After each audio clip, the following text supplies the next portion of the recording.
প্রতিদিনের মতো ইউটিউব চ্যানেলের রাহিস ডায়েরি থেকে আরেকটি নতুন ব্লগ ভিডিও নিয়ে আপনাদের মাঝে চলে আসলাম। আমার এই নতুন ভিডিওটি দেখার জন্য আমি সবাইকে আরেকবার আমন্ত্রণ জানাই। আমার এই নতুন ভিডিওটি যারা যেখান থেকে দেখা শুরু করেছেন, দূরে কাছে দেশ ও দেশের বাহিরে, আশা করি সবাই অনেক বেশি ভালো ও সুস্থ আছেন। আলহামদুলিল্লাহ, আল্লাহ পাকের অশেষ রহমতে আমরা সবাই ভালোই আছি। আজকে ভিডিওটা শুরু করলাম দুপুরে রান্না দিয়ে। তো আপনাদের ভাইয়া কিন্তু সকালবেলা বাজারে গিয়েছিল, তো বাজার থেকে কিন্তু কিছু গরু মাংস নিয়ে আসছে।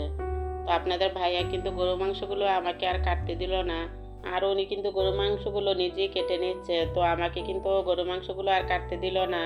তো আমি যেহেতু ভিডিও করছি, তখন কিন্তু আপনাদের ভাইয়া আমার সাথে অনেক বেশি রাগ করেছিল, কারণ উনি কিন্তু আমাকে ভিডিও করতে একদমই দিতে চায় না। তো ভিডিওর জন্য কিন্তু আমার সাথে অনেক বেশি রাগ করে। তবে ওনার বকাঝকা খেয়ে তারপরে কিন্তু আমি ভিডিওগুলো করে নিই। তো মাঝে মাঝে কিন্তু আমি ভিডিও করতে পারি না, সে কারণে কিন্তু আমি ভিডিওগুলো আর আপলোড দিতে পারি না, যেহেতু আমাদের ঘরে কেউই আমাকে সাপোর্ট করে না। আর পরিবার থেকে যদি কেউ সাপোর্ট না করে তাহলে কিন্তু এই ইউটিউব জগতে টিকে থাকা যায় না। তো যাই হোক, আপনাদের ভাইয়া যে গরু মাংসগুলো কেটে দিয়েছিল, আর আমি কিন্তু অফ ক্যামেরাতে ধুয়ে নিয়েছি। তো ধোয়ার পর কিন্তু আমি অফ ক্যামেরাতেই আবার গরু মাংসগুলোকে বসিয়ে দিয়েছিলাম। তো এখানে কিন্তু আপনাদের ভাইয়া 2.5 কেজি গরু মাংস নিয়ে আসছিল, আর আমি কিন্তু এই 2.5 কেজি গরু মাংসকে 3 ভাগে ভাগ করেছিলাম, কারণ এত দামের জিনিস কিন্তু একদিনে খাওয়া আমাদের পক্ষে সম্ভব না। আমরা যেহেতু মধ্যবিত্ত, সে কারণে কিন্তু আমাদের একটু বুঝে শুনেই চলতে হয়, আবার একটু হিসাব করেই সব কিছু রান্না করতে হয়। আর আমি যদি সবগুলো গরুর মাংস আজকে রান্না করতাম, তবে এই গরু মাংস রান্নাগুলো কিন্তু আর আমাদের থাকতো না, খাওয়া কিন্তু হয়ে যেত। আমি যেহেতু 3 ভাগ করেছি, 3 ভাগের 1 ভাগ নিয়ে রান্না করেছি, বাকি 2 ভাগ কিন্তু ফ্রিজে রেখে দিয়েছি। আর আমি কিন্তু এখন 2 চুলাতেই রান্না বসিয়ে দিলাম, যেহেতু আমাদের লাইনের চুলাতে গ্যাস আছে। তো এক চুলাতে কিন্তু আমি গরু মাংস বসিয়ে দিয়েছি, আর অন্য চুলাতে কিন্তু আমি একটু দুধ বসিয়ে দিলাম। তো এই দুধ দিয়ে কিন্তু একটু গাজরের পায়েস রান্না করব। আর আমাদের ফ্রিজে কিন্তু অনেক দিন ধরে কতগুলো গাজর রাখা আছে, তো এই গাজরগুলো কিন্তু কেউ খায় না, সেই কারণেই কিন্তু ভাবলাম যে একটু দুধ দিয়ে পায়েস রান্না করে দিই।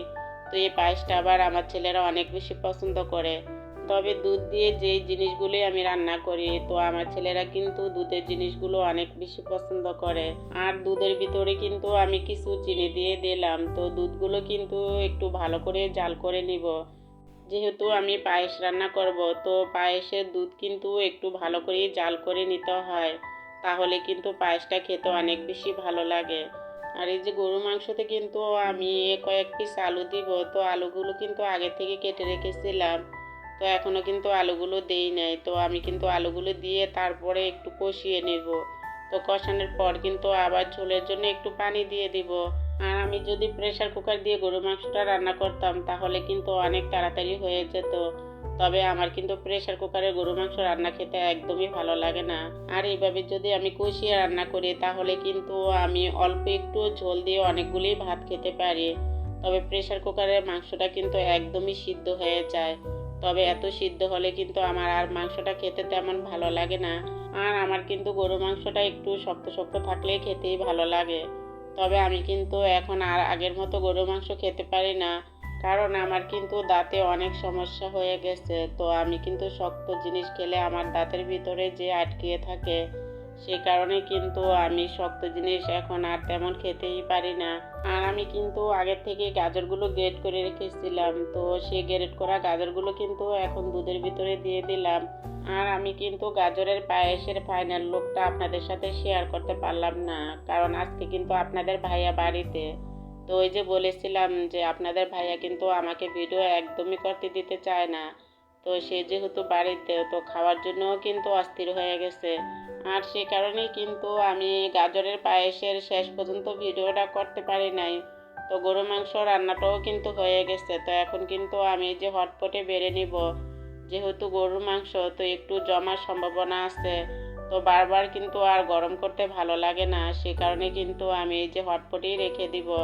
তো হটপটে রেখে দিলে কিন্তু অনেকক্ষণই গরম থাকে। তো ভিডিওটির এই পর্যায়ে এসে সে পুরোনো কথাটাই আবার সবাইকে মনে করিয়ে দিতে চাই, যদি আপনারা কেউ আমার ভিডিওতে ছোট্ট একটি লাইক দিতে ভুলে যান তাহলে প্লিজ আমার ভিডিওতে একটি ছোট্ট লাইক দিয়ে আমার ভিডিওটি কন্টিনিউ করে নেবেন।